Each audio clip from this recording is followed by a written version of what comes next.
Esse é o Expresso Sindimepa, um podcast do Sindicato dos Médicos do Pará, sobre atualidades e informações.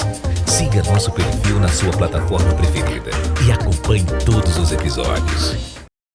Olá, bem-vindos de volta ao Expresso Sindimepa, aquele que traz hoje para vocês a nossa convidada, a doutora Irecê, falando como servidora da Central Estadual de Transplante do Estado do Pará. Nos episódios anteriores falamos um pouco sobre a ciência, a ética e logística do transplante de órgãos no nosso estado e ficaram duas perguntas para a gente finalizar esse assunto e entrar no impacto e futuro dos transplantes. Irecê, como funciona a fila nacional de transplantes e o que garante essa sua transparência? Essa pergunta ela casa muito com o momento em que um apresentador de programa famoso passou por transplante e a mídia chegou a divulgar, é porque é famoso, por isso que passaram ele na frente, e nós sabemos que não é bem assim. Então, eu queria que você desse uma ideia para os nossos ouvintes de como funciona essa central, como ela avalia essas necessidades dentro de critérios que são bem específicos. A fila, a gente chama mais de lista, né? Então, essa lista, ela está dentro de um sistema. Ela fica dentro de um sistema, que é o Sistema Integrado de Gerenciamento, um sistema do Ministério da Saúde. E é um sistema nacional, onde todas as centrais de transplantes, ela tem um perfil, assim como todo hospital, toda a equipe transplantadora que é autorizada a transplantar, também tem acesso a esse sistema e tem um perfil também dentro desse sistema. O que a equipe de transplante vai fazer com esse sistema? Vai inserir todos os pacientes que são candidatos a transplante. Então, quem insere o paciente na fila do transplante ou na lista do transplante é a equipe de transplante. Então, a equipe da Santa Casa, se receber um paciente ali, ela vai inserir o paciente e vai ficar responsável por aquele paciente. A equipe do Ofir Loyola vai inserir paciente na fila e vai ficar responsável por aquele paciente. E assim, então, vai se formando as filas dos pacientes. Quando tem um doador de órgãos em algum hospital, lembra, então o hospital entra em contato com a central valida o doador, conversa-se com a família e tem a doação. Todas as informações desse doador vêm do hospital para a central de transplante. Então, quem vai inserir as informações do doador dentro do mesmo sistema que estão as informações dos receptores é a central de transplante. Não é o hospital, não é ninguém mais. É a central de transplante. Então, mediante essas informações do doador dentro desse sistema, a central de transplante, então, vai clicar num botãozinho que está escrito lá Estado. Quando clica nesse botão, a lista, a seleção de pacientes para aquele doador, ela vai ser gerada. Então, quando eu coloco lá um botãozinho, eu quero a seleção de pacientes renal para aquele doador, vai sair a seleção de pacientes renal que estão ali naquela fila, compatíveis com aquele doador.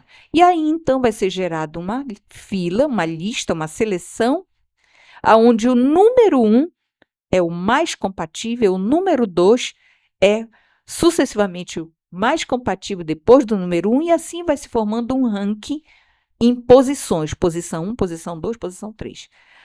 Quem vai realizar a oferta desse órgão mediante aquela seleção gerada através de compatibilidade? Essa seleção ela foi gerada pelo sistema sem interferência humana, simplesmente pelas informações dos pacientes que os médicos transplantadores colocaram ali e as informações do doador que a central de transplante colocou no mesmo sistema. Então, ali vai ter a compatibilidade HLA, a compatibilidade de peso e altura, enfim, não é só o tempo em fila. O tempo em fila também é um critério, né? Então, quando gera essa seleção, o paciente que está na posição número 1, para aquele doador, ele foi o mais compatível. Então, pode ser que ele tenha sido inscrito depois do que está na posição 5, por exemplo. Mas por que ele foi para a posição 1? Porque não é só o tempo em fila que determina a ordem dessa seleção, mas são todos esses critérios. A tipagem sanguínea, por exemplo, se for um doador do tipo AB, tem pacientes que não têm compatibilidade sanguínea com o grupo AB que vão ficar de fora dessa seleção. Mediante essa seleção gerada, então, para o paciente número 1, a central de transplante vai fazer a oferta. Se o médico aceitar, o órgão vai ser transplantado naquele paciente. Mas o médico daquele paciente também pode recusar. Por qualquer razão. Porque ele está com uma infecção urinária, não vai poder transplantar, por qualquer uma outra razão. Essa recusa vem para a central de transplante formalizada e nós passamos para o segundo paciente. Então, é dessa forma que acontece a lista, então isso dá transparência. Porque não está envolvido o médico transplantador, não está envolvido o hospital que doou, o médico que fez a captação e nem só a central de transplante. Então, é todo mundo tendo a sua responsabilidade gerando aquela fila.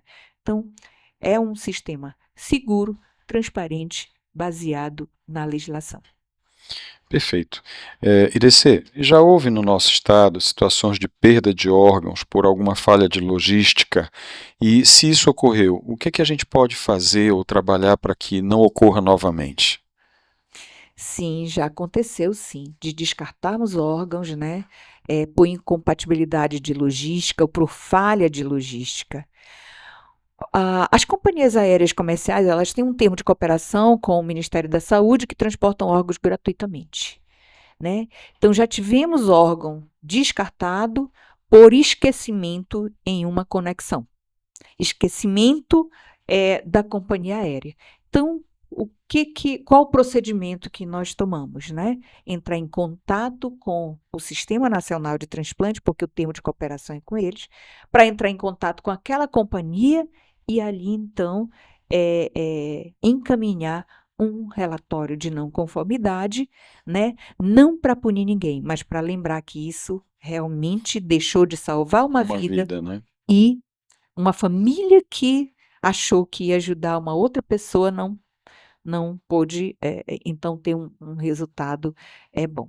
Mas, por outro lado, também, né, pode acontecer de alguém atrasar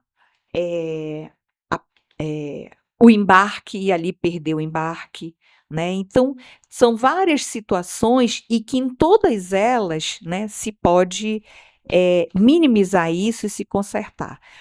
O importante é que toda vez que acontecer alguma situação, nós façamos, então, a correção, o plano de ação corretivo imediatamente.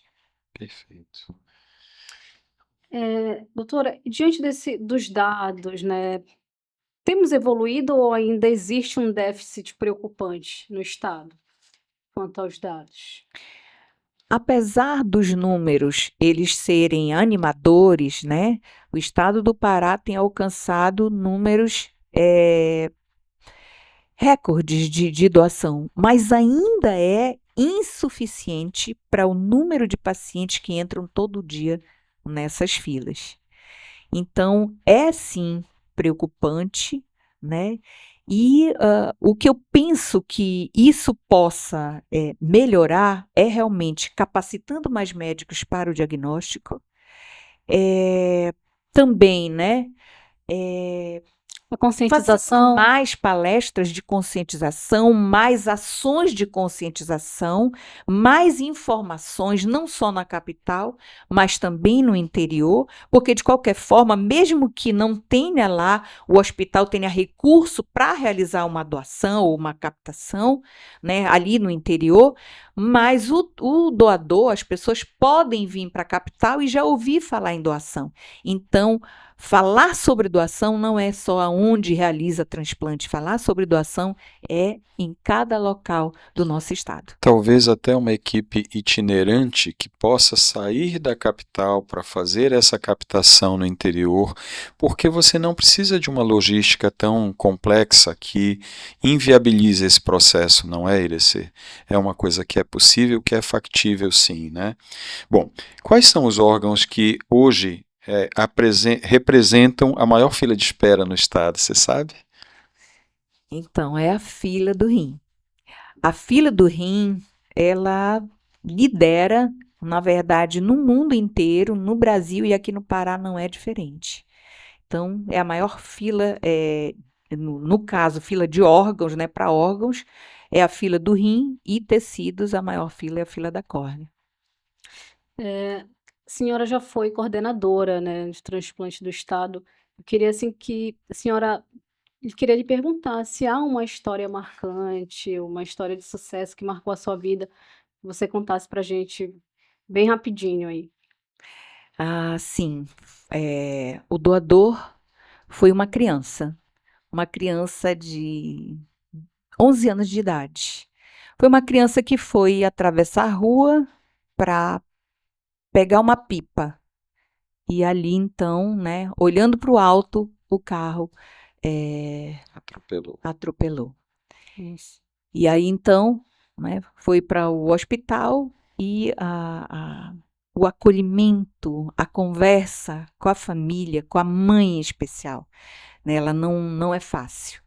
Mas foi uma história, assim, bem impactante, porque a mãe, ela estava muito, enfim,